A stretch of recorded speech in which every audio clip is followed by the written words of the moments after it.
Once every generation or so, a hero emerges to inspire the masses. For me, that hero was Jackie Chan. I was in high school during the early 90s, and one night I just couldn't fall asleep. This was back when the Late Late movie would run at 2 or 3 in the morning. The feature film that night was The Big Brawl, aka Battle Creek Brawl, and it was unlike anything I had ever seen. The combination of action and comedy, orchestrated by its star and main attraction, Jackie Chan, was the perfect blend of entertainment to suit my needs. Edgy yet witty, kick-ass yet lighthearted, cool, clever, and simply awesome. Where had this been all my life? I needed more. I went straight to the video store the next day, picked through the limited martial arts section, and found New Fist of Fury. A sequel to Bruce Lee's Fist of Fury, the film was more traditional, featuring much less comedy, but I was blown away by the twist at the end.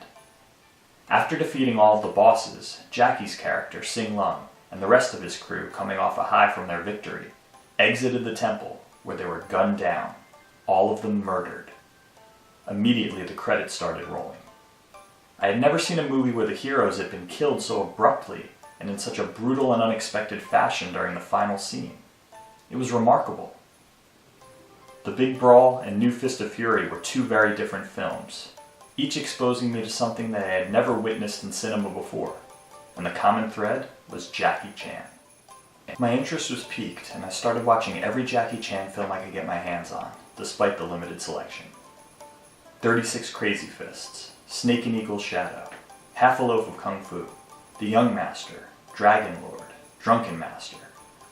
When I had expended the local video store options, I was able to hunt down a flea market vendor that was selling copies of the movies that I had heard about, but had been so elusive. Wheels on Meals, Twin Dragons, City Hunter. I became obsessed. I ventured back every week, acquiring as many as I could, putting in requests for some of the ones that became my eventual favorites. Dragons Forever, Miracles, Project A, Police Story, and the ultimate, the pinnacle in my opinion, the greatest martial arts film and one of my favorite films of all time, period, Drunken Master 2, which was later released as Legend of Drunken Master in the US. From that point forward, I was all in on Jackie. I finally got a chance to watch his films on the big screen with the release of Rumble in the Bronx in '95, and was there on opening nights from there on out as Super Cop, First Strike, Operation Condor, Armor of God, Mr. Nice Guy, the Rush Hour series, the Shanghai series, and finally, The Legend of Drunken Master hit theaters. I was completely hooked and wanted everyone else to be too. I was recruiting roommates and friends as prospective fans. Oh man, you need to check out Jackie Chan, he is absolutely incredible.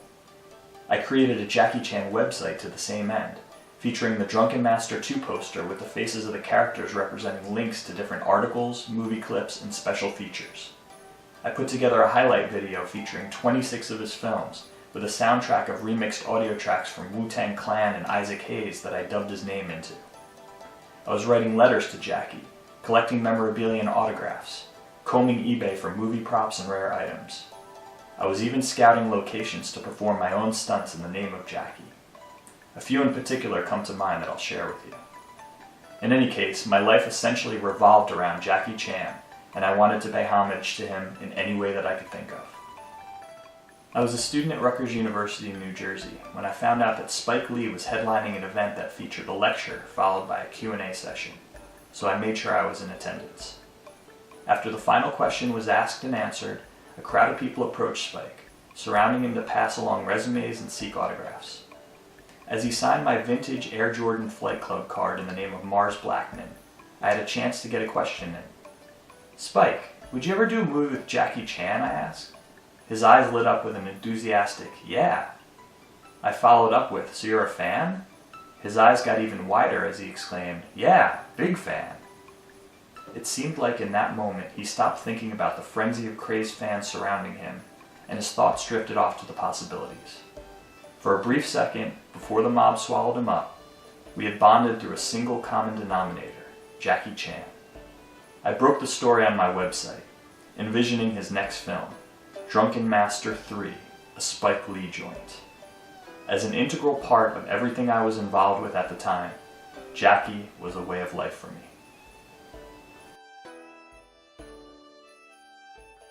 So yes, I do have a few stories related to stunts.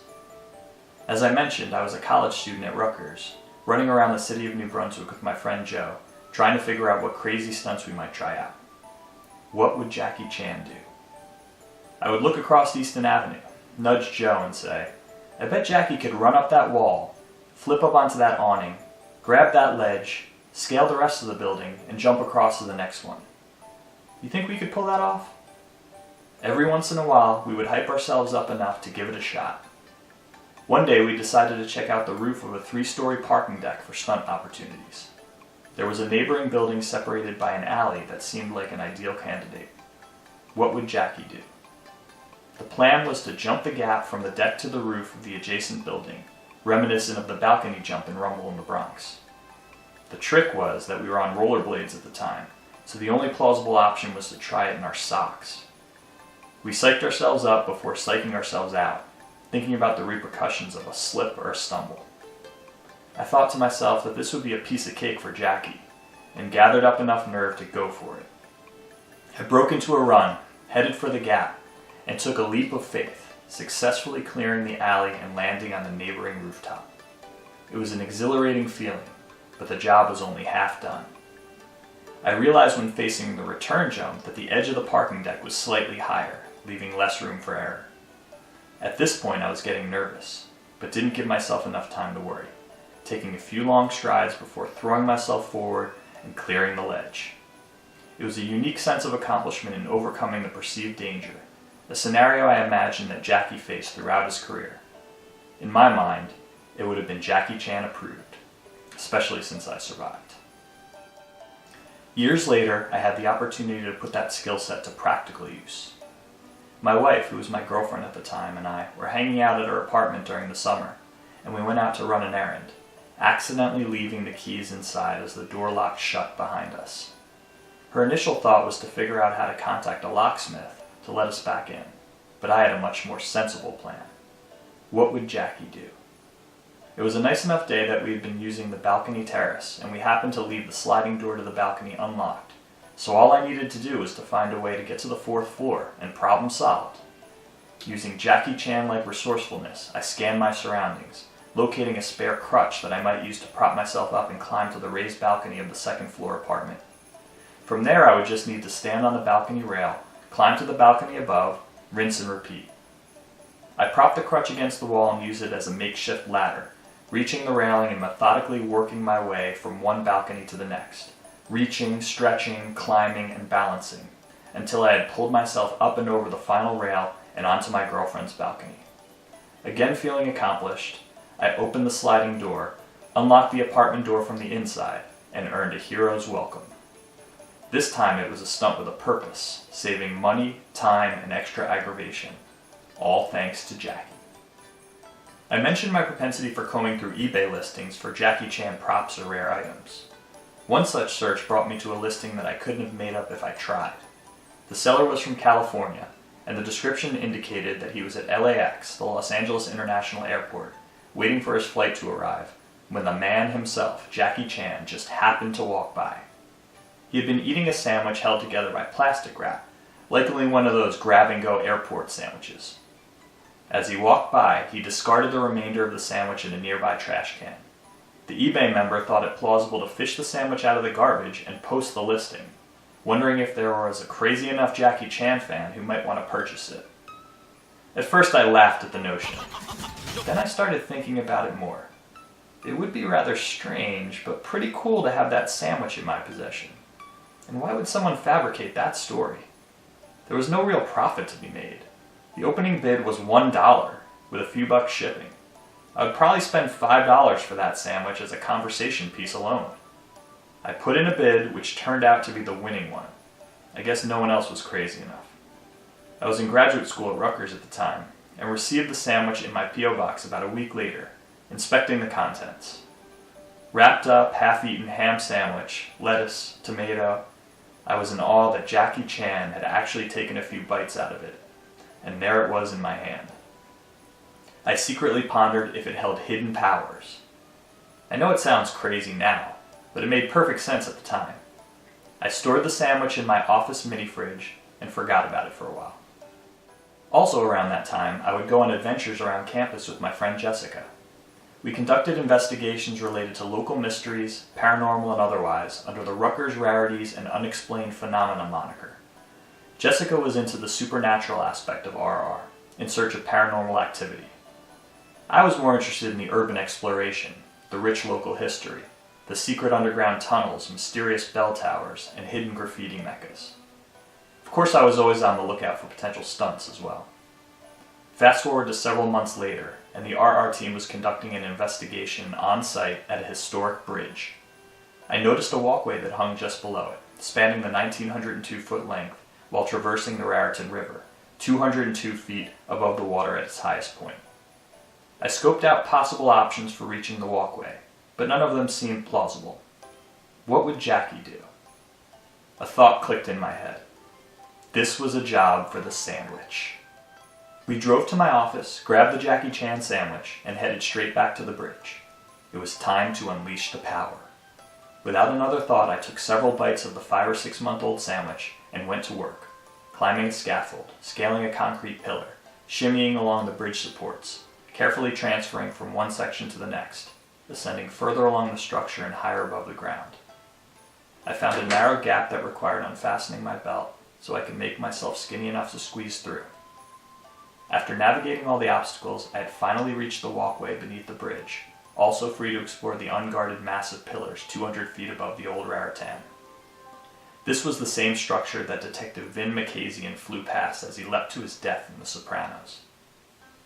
The power of Jackie Chan had been fully transferred from the sandwich I shared with him. Mission accomplished.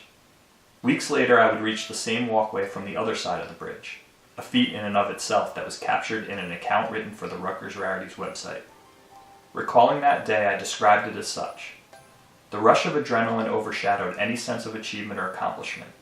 Before walking away, I basked once more in the overwhelming feeling, getting the smallest tip-of-the-tongue taste of what I imagined it was like to be one of my heroes, Jackie Chan. To put it all into perspective, Jackie was the legend, the myth, the man. I mean, this guy wasn't only incredibly talented and skilled in martial arts, outlandishly hilarious when it came to physical comedy, and brilliantly entertaining overall, but in a Hollywood where everything was manufactured, fabricated, fake, and phony, the man did his own stunts. He risked his life for his craft. He was an inspiration. He was the truth. How can you not respect that? How can you not look up to that? That, my friends, is a cinematic hero. Fast forward to today, and it's surreal.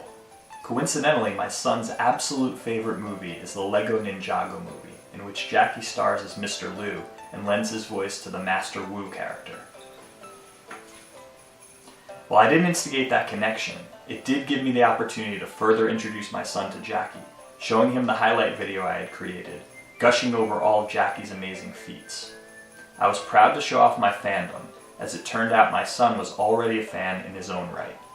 Talk about coming full circle. Like father, like son. My colleague sent me an article that popped up in his newsfeed, along with a note stating, "I know you like Jackie Chan, so here you go." That article in the New Republic was The Price of Becoming Jackie Chan, and the content included information about his new memoir, Never Grow Up. As I started to connect the dots, a number of thoughts rushed into my head all at once. That I must be slipping since this hadn't been on my radar sooner. That Jackie hadn't written an autobiography since he released one of my favorite books of all time, My Life in Action. That maybe, just maybe, the US book release would include an extremely rare public appearance from the man himself, talk show or late night show, book signing, something to promote the new publication. That resurrected another thought that I had suppressed for a long time, one of my deepest regrets, that I had missed out on the book signing tour from My Life in Action and had never found another opportunity to meet my hero. I jumped on Google and started the scavenger hunt, typing in keywords: Jackie Chan Never Grow Up, Jackie Chan appearances, Jackie Chan book signings. I came across some events pages that made mention of appearances. They were taking place in New York and New Jersey, no less. Bingo! This was it! I excitedly checked the details. My fingers couldn't click on the links fast enough. The listings were for early December. No! I checked the calendar. Was it really January already? Did I actually miss out on this impossible opportunity again?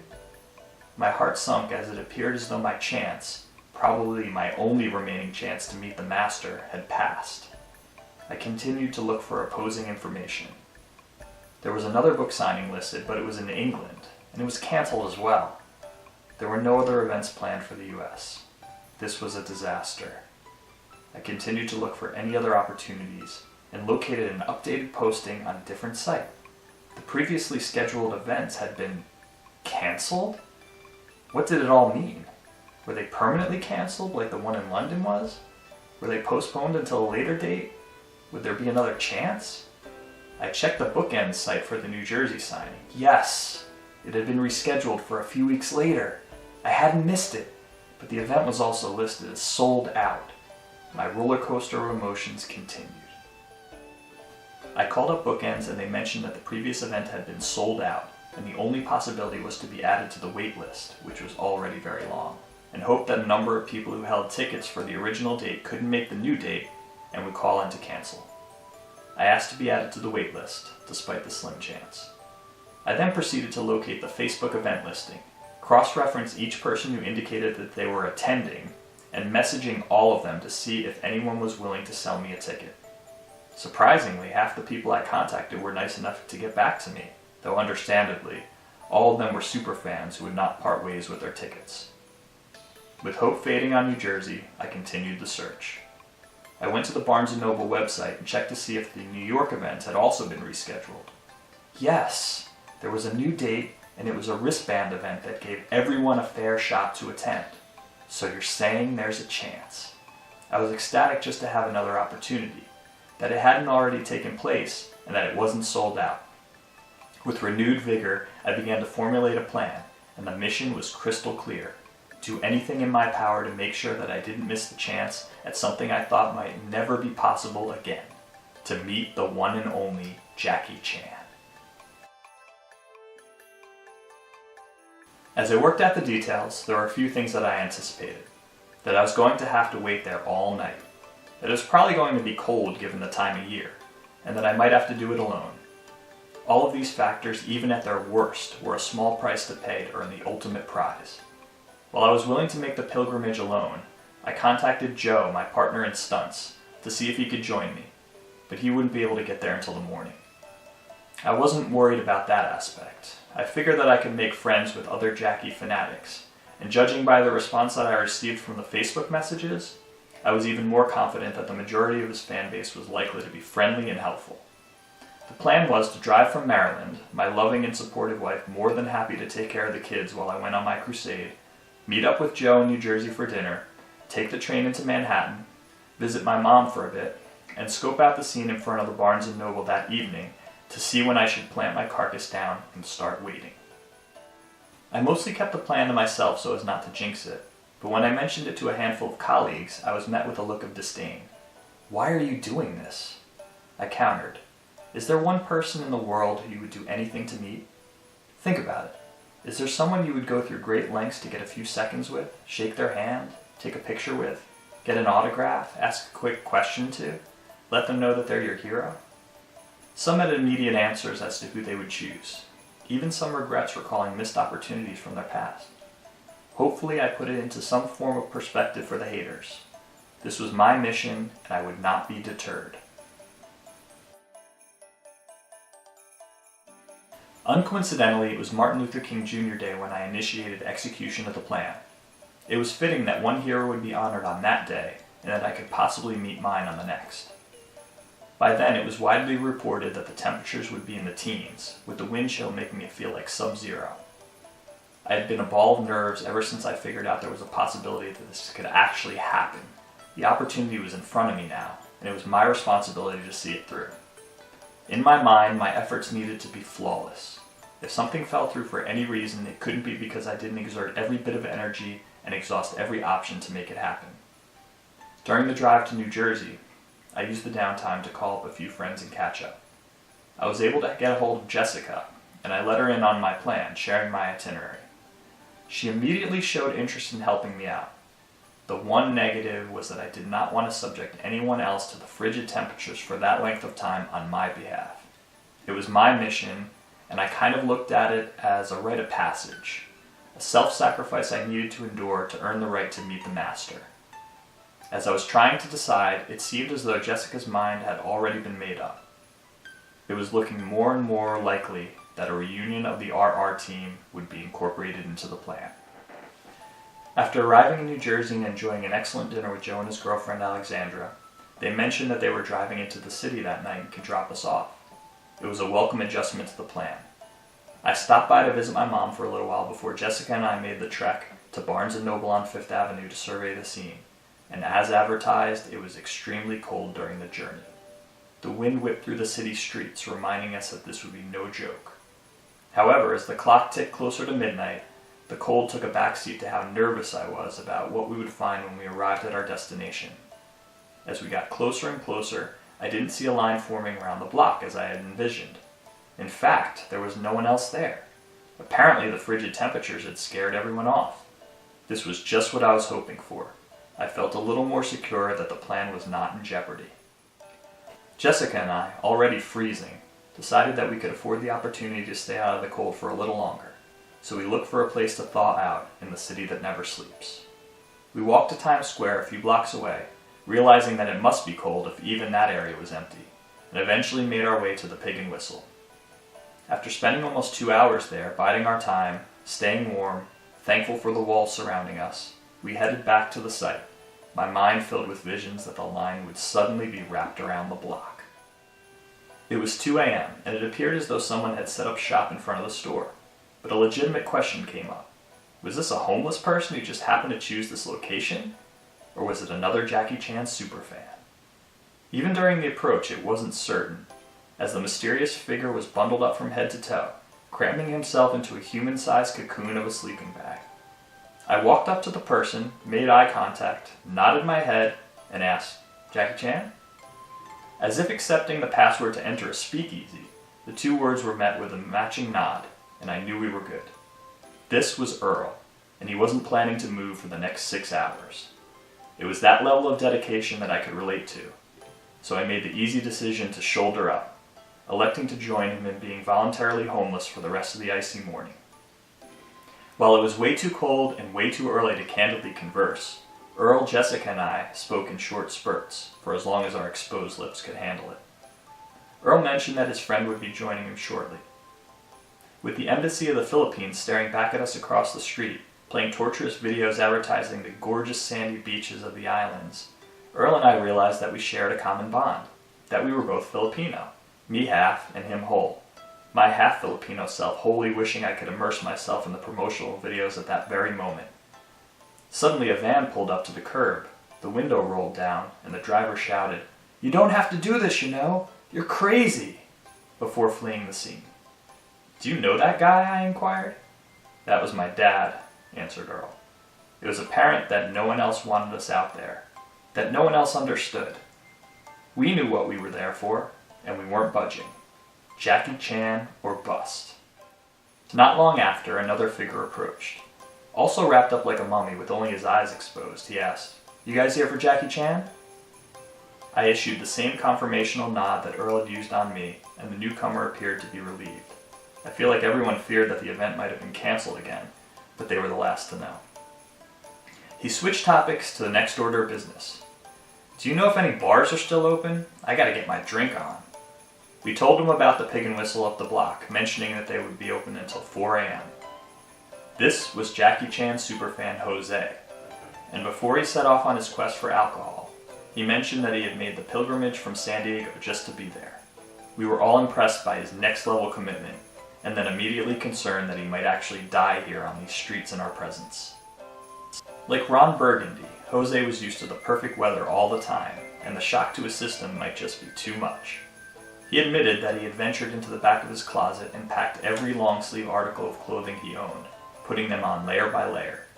It still didn't seem to be enough. Jose had already checked out of his Airbnb, so he turned his attention to that drink he was craving, as we assured him he would save his spot. Wow, California. Things were getting serious. We were certainly among the right group of fanatics. Like Jose, I had layered up too. Scarf, hat, gloves, double and triple everything.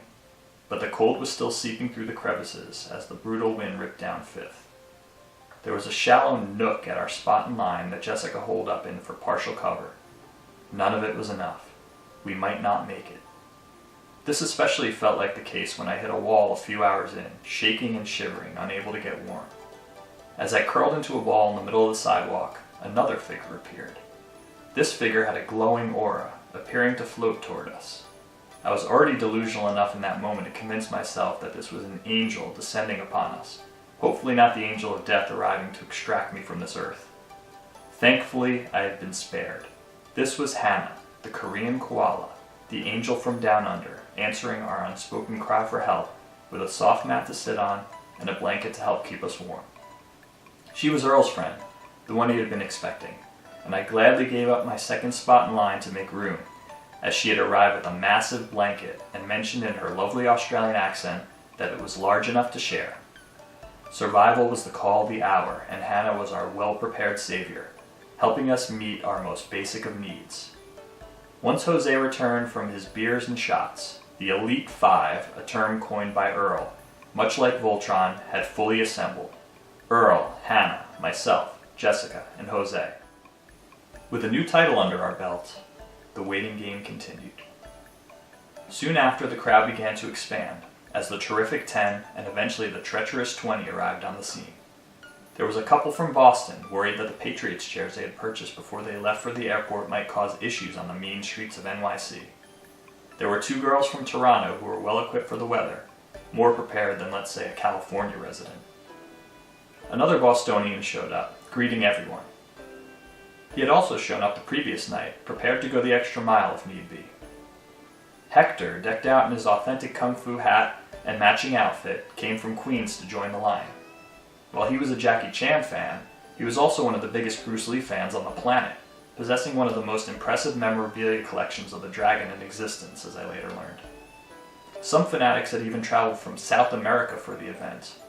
It was a diverse and dedicated group, coming from far and wide, each individual with their own unique background and story, but all with the same goal: to meet the phenomenal Jackie Chan. When not in survival mode, the fanatics spent hours exchanging stories. I told them about my history of stunts and shared the sandwich story, but Saint Jose from San Diego had a tale that was way more profound. It was as a kid that I would discover Jackie Chan after watching Rumble in the Bronx on television. Growing up around so much negativity, it was Jackie who had inadvertently changed my life. Rumble in the Bronx got me interested in fighting. Although I used fighting inappropriately at first, I would later discover boxing, which would teach me discipline. Jose shared that he had started getting mixed up with gangs as a kid. He would get into trouble a lot and ended up living with his grandmother. It was during this time when he first saw Rumble. The anti-gang message from the movie really spoke to him, showing him that there was another way. He noted the scene in which Jackie was practicing his skills as one that really stood out. The movie had turned his life around. Jackie Chan and Rumble in the Bronx had literally saved his life. Everyone within earshot was moved by Jose's story. It reminded us that we were all there freezing out in the streets for a very specific reason. Jackie Chan had made a significant impact on each of our lives. There were several other topics of conversation as the hours continued to pass, the activity on the streets picked up, the sky began to get incrementally brighter, and the Barnes & Noble employees started to arrive. Some of these discussions were rooted in delirium. What purpose did the Oakley store serve? Were the trucks from the many different sanitation companies a front for moving narcotics? How was Jose able to survive a 4-day wait outside of Best Buy to score a deal on a TV? Many of the conversations were focused on the conditions. Would the wind ever let up? Could we convince the vendor across the street to let us take turns hanging out in his truck? How was Hannah able to remain so cozy, comfortably catching up on Netflix shows on her phone while we were all rotting away? And why wasn't her battery dying? The videos of the Philippine Islands, running on repeat, were not making things any easier. As the hour of truth got closer, the topics turned to the event itself, including the rules and what we would say if we ever got to meet the legend. Barnes & Noble law stated that personalization, dedications, the signing of memorabilia, and posed photography at the signing table are prohibited. Candid photographs from the line are allowed.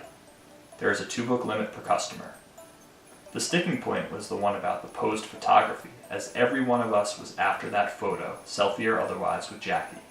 Earl proclaimed early and often that as the first person online, he would be granted additional time. He was especially adamant that he was going to get that selfie no matter what.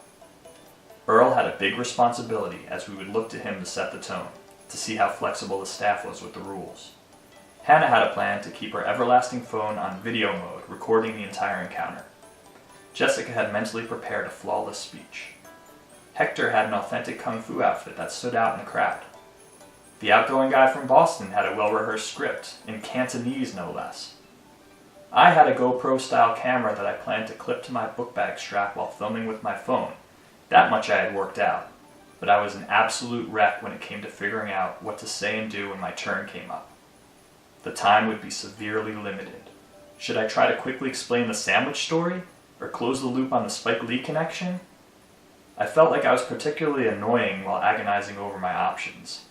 At times I was hung up on trying to convince Jackie to flip me or strike me with a throat punch. Again, I will attribute those to delirium. Every discussion ended with Earl telling me that my ridiculous actions would result in an immediate and abrupt cancellation of the event, and that Jose would promptly kick my ass for ruining his dream. These discussions did nothing to soothe my nerves. The information started to come in from the employees as the 8 a.m. wristband handout approached. Not all of it was good. The publisher had reduced the 2-book limit to 1. Our time with Jackie would be cut in half. Despite the letdown, things were starting to feel more real, like this might actually happen. Hector filmed a video to capture the mood, showcasing the Elite 5 at the front of the line and filming the rest of the fans, with the line now stretching down the block and around the corner. Oh yeah, here we are at Barnes & Noble Bookstore on 5th Avenue and 46th Street for the Jackie Chan appearance, signing his new book. Yes, here we are, Barnes & Noble. This is Hector Martinez, battling the cold out here so I can meet Jackie Chan and get my book signed. All right. And here we have the fans that have slept overnight over here. Look at these devoted fans of the one and only Jackie Chan. What's up? No rest for the wicked. No rest for the wicked. You guys excited for Jackie today? Oh, yeah. Beautiful. We're going to have a good time. These are hardcore fans right here. These guys ain't no joke. Look at it. They got their little blankets, a little hot cocoa. Nice. Jackie, Jackie, Jackie. All right. The brothers are here. These guys right here chilling. Everybody battling the cold, getting ready to meet Sing Long. Jackie Chan, the drunken master. Spider is in the house. What's up, Spider? I got you. I'm going to go around the block and get together. So we'll go. Yeah. Look at all the fans. Everybody's ready to see the man. Jackie Chan, the drunken master. Got some people out here. The sun is out. All right. Fans are lining up on 5th Avenue for the one and only Jackie Chan. All right. Yes. Here we are, 5th Avenue and East 46th Street. Uh-huh. Woo-ha! This is what you call dedication. Dedication. And I could barely speak. My face is frozen, but I'm having a good time. We plotted with the rest of the terrific 10 to quickly band together and write a script of our experience so that we could pitch it to Jackie as his next movie. Finally, the Barnes & Noble crew was ready for us. The doors opened to us in the first grouping at 8 a.m. as we anxiously filed into the store, felt the warmth we were craving, and took our time to purchase the books and collect our brown wristbands. There was a debate as to whether or not they would let us reform the line inside the store leading up to the start of the 1 p.m. event. More bad news there. After surviving 6 hours in the frigid cold, we were kicked right back out into the elements, this time relocated to the side entrance of the store. Somehow the wind was blowing just as hard down 46th Street as it had been down 5th Avenue. How was that possible? We set up camp in our new location, one key step complete. Our sights set on the prize.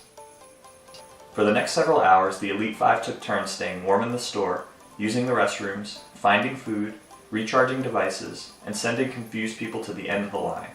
Yes, we were in the front. As reality set in, there were more practice sessions, all failed attempts on my part, leaving Earl to declare that I was going to ruin it for Jose. Jessica tried to help coach me, but her speech was much more polished than mine, and I continued to get more and more nervous, thinking that I was going to blow it.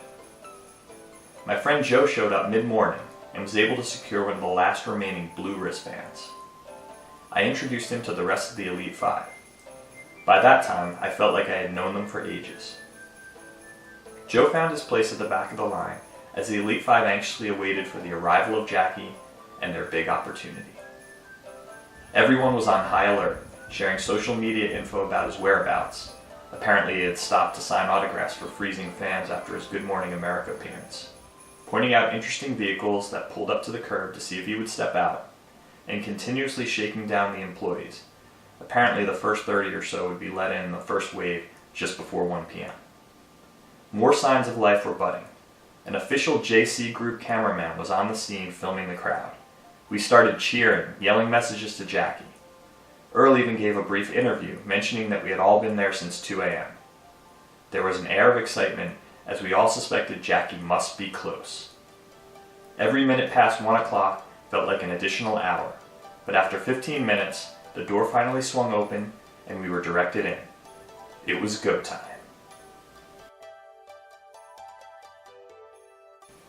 The Elite Five were on the spotlight now, leading the line through the store and up the doorman escalator, weaving through the aisles and around the designated bookshelves. Our fearless leader Earl, a career actor himself, was ready for his close-up. However, when we turned the corner, there were a number of people already in the line ahead of us. Aggravation kicked in as we were on our 12th sleepless hour of waiting, but no longer first online. It turned out that Barnes & Noble employees and people with disabilities were moved to the head of the class. All these people, they're ADA customers and employees of the store who always go first. Sorry. But we can let them know you were here since like 1 in the morning. That is doable.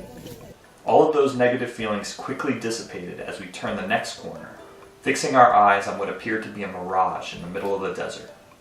It was almost like pulling back a fake book and unlocking a secret door amongst the shelves.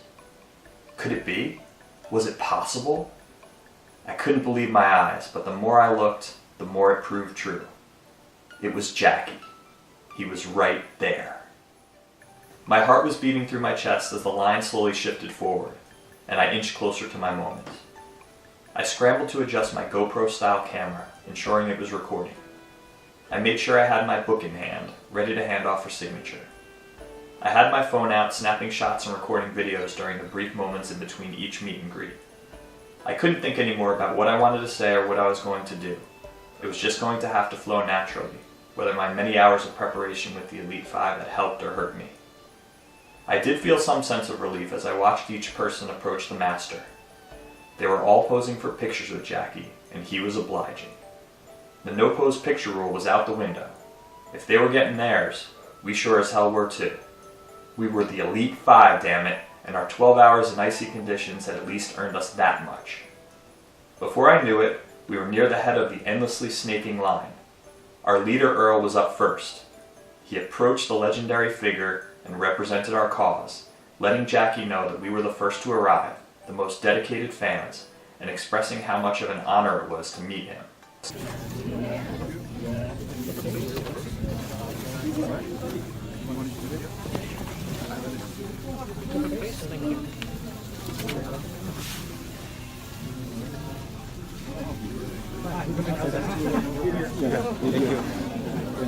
It's an honor. Earl posed for his picture with a grin that stretched from ear to ear. One of us had made it. Hannah was next, humbly walking up to Jackie, getting her book signed, and posing for their picture together. In clear view of the pair, with no obstruction in my way, I snapped some pictures to capture the moment. The Elite Five had each other's backs. As the Korean koala walked away, it could only mean one thing. I handed over my book. I passed along my phone. My moment had arrived, and time just about stood still. Everything that had happened in my life before that instant seemed like a prelude to the moment, the culmination of a series of calculated events that rendered me in the ideal place at the ideal time, face to face with my hero. If not for the video evidence, I would have sworn that I had floated to him. I couldn't feel my legs. For all the speeches I butchered during practice, and all the hypothetical scenarios that led me to getting tackled by security, being placed under arrest, and shutting down the event as Jose chokeslammed me, I was strangely calm when I locked eyes with the master. The rush of a million feelings and emotions hit me all at once, but the simple words that left my lips were, "It is so amazing to meet you." It felt like minutes passed before I realized that I needed to look up for my picture with the legend, the myth, the man. We turned toward my phone in unison and smiled bright, genuine smiles as I put my arm around him. Against all odds, in that moment, it was me and Jackie Chan, and it was perfect. I retrieved my freshly signed copy of Never Grow Up from him and collected my phone as I walked away, incredulous at what had just transpired. I somehow had the wherewithal to turn and snap pictures of Jessica in her moment before security ushered me away. After linking up with Earl and Hannah amongst the shelves and waiting for Jessica and Jose to join us, the Elite Five had reunited, our incredible mission accomplished. I'm so happy that we were able to get someone to take pictures of us. I know, that was so cool. Oh, I didn't even need to say anything. That's It right. didn't matter. It's just like he was there. That's so awesome. So what happens now? We get to talk to each other online. Yeah. Hell yeah. We're friends with that. Friends forever. We reviewed our pictures with Jackie. Mine was everything I could have asked for and more. We recounted our exchanges with him. Jose was fighting through tears recalling his moment, and it was hard not to join him. There was a whirlwind of emotions after all we had been through. We congratulated each other. We celebrated together, exchanging handshakes and hugs. We did it, and we did it together. The celebration spilled out into the streets, where we were reunited with the Terrific 10 and Treacherous 20 as they emerged, exchanging more elated smiles and warm hugs over an indescribable feeling of camaraderie. There was a buzz about us, especially from the others online who wanted to know what had taken place. I located Joe, who was still holding court, and proudly showed off my picture, preparing him for what he was about to experience. A Japanese news outlet asked if we would pose for pictures, and we gladly obliged, holding up our signed books, after which Jose was interviewed by a reporter from the publication. Our 12 hours of hardship in the freezing cold, without sleep, was all but forgotten. The incredible feeling reminded me of when I was in Flushing, Queens, and had just been fortunate enough to witness Johan Santana throw the only no-hitter in Mets franchise history. The fans were all cheering and embracing, unable to fully process what they had just been a part of. The subway ride back was full of elation and positivity, as complete strangers just looked at each other and shook their heads, knowing that they had just witnessed history, together. There was a marked difference between the two events, however. This one sat on a higher, almost ethereal plane. As the Elite Five, we had pushed our bodies, our minds, our souls to the limit, earning the right, the honor, the privilege to meet our idol, Jackie Chan. When we succeeded, we formed an unbreakable bond forged in an unforgettable moment. Maybe, just like with the sandwich, some of the power of Jackie Chan had been transferred to us with each encounter, making us a little bit more like him. It might just be crazy enough to be true. I mean, think about it. We had arrived as strangers, albeit ingenious strangers with relentless passion and impeccable taste, but through a shared love of Jackie Chan, we parted as family. Maybe that was part of the magic of Jackie Chan, the key to bringing the world a little bit closer together. The modern world could use a little saving, and our hero Jackie Chan, just like in his movies, with the Elite Five, the Terrific 10, the Treacherous 20, and an army of inspiration by his side, just might be the ones to save it. I am Jackie Chan. I am Jackie Chan. I am Jackie Chan. I am Jackie Chan. I am Jackie Chan.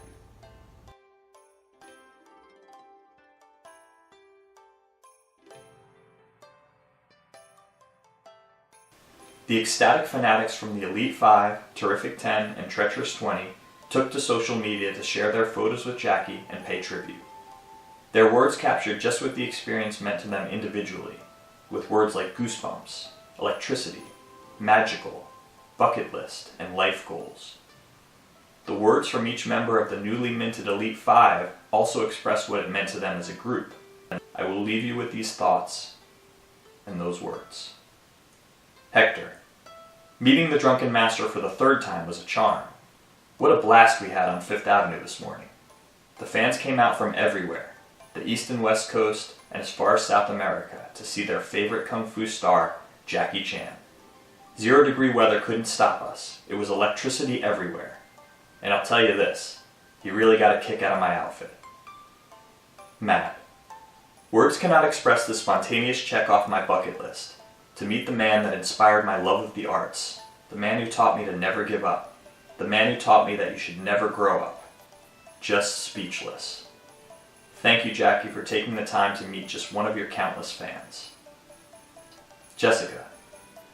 I don't even want to say how long we stood in the cold for, but mission accomplished. We were blessed in making some really nice friends and getting to meet the awesome Jackie Chan. Hannah. I got to meet one of my favorite childhood heroes, comedy action movie stars. Made new friends waiting in line who had traveled from different states and countries to see Jackie, and almost cried when I met him face to face. Can't wait to read his book. Earl. What a crazy 12 hours in 12-degree weather that felt like -17 with winds. But I made so many friends and had such a good time. I thank everyone that made the journey with me as the first person on the Jackie Chan line. Elite 5. Hi, my name is Earl Gachelian, and I was the first one of the Elite 5 to wait here at this Barnes & Noble on 46th Street and 5th Avenue for Jackie Chan's new book, trying to relive the day where I waited in line with my other friends at -15 degrees. We all lived, right? Jose. This short but magical moment I will remember and cherish for the rest of my life. It was as a kid that I would discover Jackie Chan after watching Rumble in the Bronx on television. Growing up around so much negativity, it was Jackie who would inadvertently change my life. Rumble in the Bronx got me interested in fighting, although I used fighting inappropriately at first. I would later discover boxing, which would teach me discipline. I've done some crazy things in my life, but I would think that flying across the country on short notice to wait 12 hours in the freezing cold to have 5 seconds with Jackie Chan would top it. Thank you to everyone who helped make this a more pleasant experience, and especially to Jackie Chan for taking the time to meet and greet so many adoring fans. Congrats guys, we did it. Ray. Still pinching myself after getting the extremely rare opportunity to meet the legend, the myth, the man, my cinematic hero since I was a kid, the one and only Jackie Chan. The goosebumps are permanent. A testimony to the legacy of Jackie was his fearless following of fantastic fans, traveling from Boston, Toronto, and even San Diego, who became more like family than friends during the 12-hour wait in the freezing cold. We did it, together. Elite 5 on 5th. Super fans make super friends. Shout out to Joe for the ever-continuing adventures, and special thank you to my wife for making it all possible as always. Never grow up.